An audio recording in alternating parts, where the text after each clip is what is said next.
اور حج اکبر آیا تو 1-1 کروڑ حاجی یہاں جمع ہوتی. تو یہ وہی میدان ہے جس میدان میں اللہ کے نبی صلی اللہ علیہ وسلم نے حج کیا ہے. اور یہ وہ میدان ہے جہاں پر ہر نبی کا گزر ہوا ہے. کوئی نبی ایسے نہیں ہے جن کا حج نہ ہوا ہو. ہر نبی حاجی ہیں. ہر نبی ان کا حج ہوا ہے اور اس میدان میں آئے ہوئے ہیں.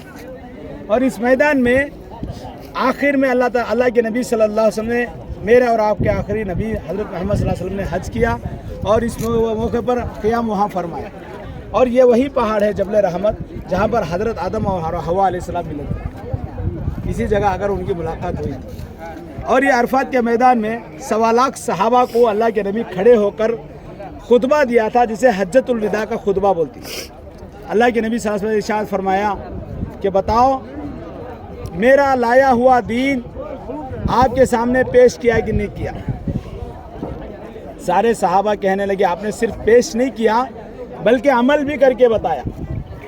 اور اس میدان میں دین مکمل ہونے کی آیت نازل ہوئی کہ آپ پر دین مکمل ہو گیا. کیا ہو گیا؟ اللہ کے نبی صلی اللہ علیہ وسلم پر دین مکمل ہو گیا.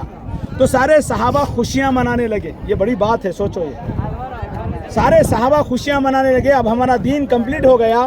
اور وہ دین کے بارے میں فیصلہ ہو گیا قیامت تک اس کے اندر کوئی رد و بدل نہیں ہوگی. ہر نبی آئے پھر انہیں جانے کے بعد دین میں رد و بدل آیا, لیکن میرے نبی پر جب دین کمپلیٹ ہوا, مکمل ہوا, اس دین کے بارے میں کہا گیا کہ اب قیامت تک کوئی دین نہیں, یہی دین رہے گا. وہ آیتیں نازل ہو گئی تو صحابہ خوش ہو گئے کہ دین مکمل ہو گیا. سب خوش ہو کر خوشیاں عید منانے لگے. آج تو ہمارے لیے عید کا دن ہے. تو ایک ہستی تھی حضرت ابوبکر صدیق رضی اللہ عنہ, رو رہے تھے. کیا کر رہے تھے؟ رو رہے تھے. سارے صحابہ پوچھنے لگے رونے کی کیا بات ہے, آج تو خوشی کی دن ہے, خوشی کا دن ہے کہ دین مکمل ہو رہا ہے. تو ابوبکر کہنے لگے کس بات پر خوش ہو رہے ہو؟ کیا کہا؟ کس بات پر خوش ہو رہے ہو؟ کیا کہ دین مکمل ہو. چلے جا رہی بھائی ابا اس بات پر ہم خوش ہو رہے ہیں. کہاں کہ تمہیں اس بات کی خوشی ہے کہ دین مکمل ہو رہا ہے, مجھے اس بات کا غم ہے کہ جب دین مکمل ہو جاتا ہے کہ وہ نبی کے دنیا سے جانے کا وقت آتا ہے.